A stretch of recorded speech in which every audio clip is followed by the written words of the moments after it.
বন্ধুরা, আজকের নন্দ উৎসব, তো নন্দ উৎসবকেও গোপালের একটু ভোগ নিবেদন করেছি। একটু দেরি হয়ে গেছে, কালকে এমনি শুতে শুতে 3টে বেজে গেছিলো পুজো হয়ে প্রসাদ পেয়ে মঠ থেকে আস্তে আস্তে, তো একটু বেলা হয়ে গেছে উঠতে। তারপরে সব আয়োজন করতে করতে বেশ খানিকটা বেলা হয়ে গেছে।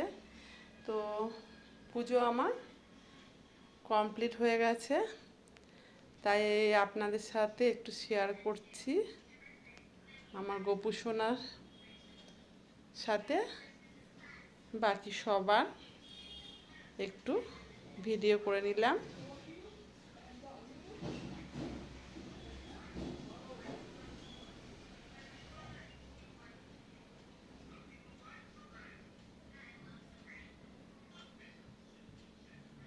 এই যে আমার গোপু, না এটা মায়ের গোপু আর এটা আমার গোপু।